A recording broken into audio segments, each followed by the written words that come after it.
You will see me because I live, and you will live. On that day, you will realize that I am in my Father, and you are in me, and I in you. Jesus is speaking, in a sense, not only to the apostles as a man in the room with them, but he is speaking within them as he opens to them the graces of their first communion. You will see me because I live, and you will live. On that day, you will realize that I am in my Father, and you are in me, and I in you. Yes, Jesus speaks in the Last Supper discourses a lot about what is to come, about what is about to happen. But he also speaks about the past and about the present, what has already been given, what we've been given. St. Peter tells us in the second reading, always be ready to give an explanation for your hope. What is our greatest witness to the world? Our hope, or our charity, or our joy, depending on who you ask. Perhaps it is hope, though, that the world finds most inaccessible, even more so than charity or joy. And joy is the evidence of our hope. And charity is what makes us different from the world and makes us most like Christ. Charity, hope, or as Peter says in the first reading, joy, all that allow us even to suffer for doing what is right.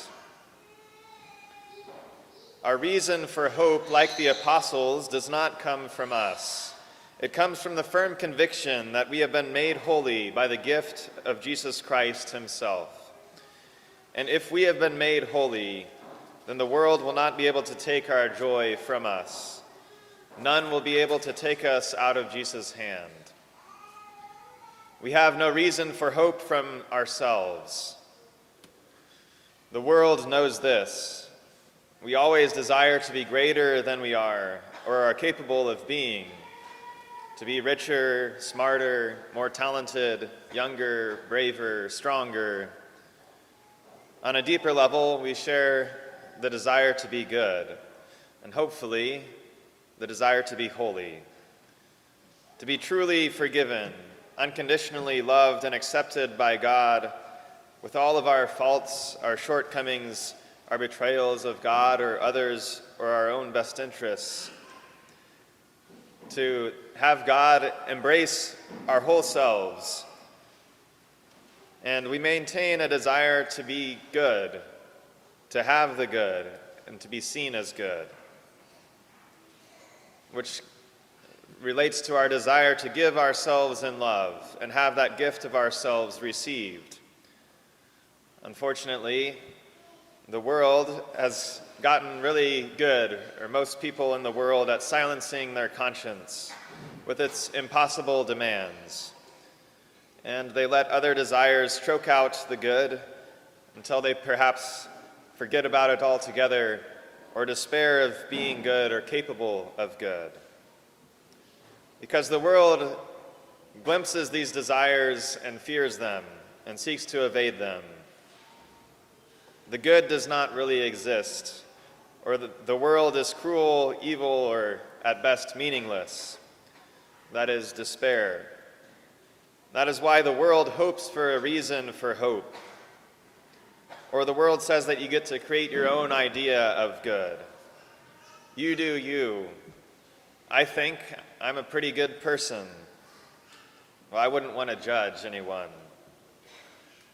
Whereas Jesus says in the gospel, whoever has my commandments and observes them is the one who loves me, and whoever loves me will be loved by my Father, and I will love him and reveal myself to him. The pure of heart see God, not everyone who says to him, Lord, Lord. Nonetheless, the world cannot help being compelled by sanctity, by real saints. But sanctity seems impossible, out of reach, because it is. That is, we cannot make ourselves holy. It is Jesus, it is the advocate that he gives us, the Holy Spirit, God the Father, the most holy Trinity, who make the first move in our journey to holiness, not only in the beginning, but every day, every time we turn towards him. God always makes the first move. And this weekend, we thank God for that first gift of his love, even before our baptism, which is the love of our mothers. I would also note we were given our guardian angels, but on a human level, that our mother is perhaps the deepest and the first way, according to God's design, that we experience that unconditional love, that we are loved first. The affirmation that we are good, we were created good, and are accepted unconditionally. And so thank you to all of the mothers for your vocation. Thank you for the gift of yourself to give joy to your children. And yes, holiness is out of reach in a certain sense. For some here who are trying to juggle getting your kids where they need to be and keeping the toddler from killing themselves and getting supper ready and making sure the older kids do their homework, it might seem like mediocrity or just getting to tomorrow is the best that you can do. But holiness, while it's not something that we can achieve for ourselves, neither is it some magical thing that just gives us a perfect family or makes all of our problems go away. It's not one more thing added to the laundry list of things that need to get done before tomorrow. No, holiness comes from that gift of grace. The gift. I will not leave you orphans, Jesus says. He will send the Holy Spirit, the Lord, the giver of life, who has worked through you mothers in a very special way. And he is alive within you to unite you to Jesus and the Father, not to add holiness to your life as something that just sort of gets sprinkled over all of that basket of other duties and responsibilities. It's not powdered sugar, it's yeast, something that transforms from within. That gift of God's life within your soul. Grace. Grace changes the ordinary and makes it extraordinary.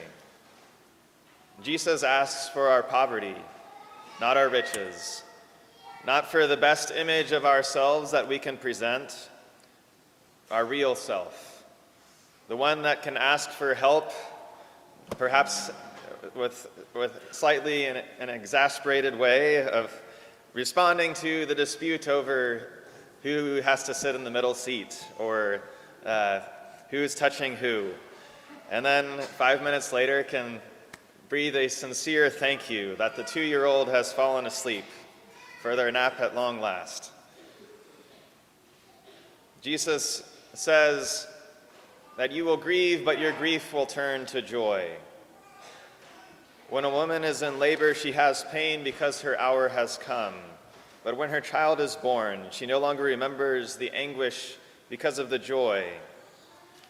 I will see you again, and your hearts will rejoice, and no one will take your joy from you. Jesus left for a time, but he comes and brings the peace not that the world cannot give. He does not take all of our problems away or make everything perfectly organized.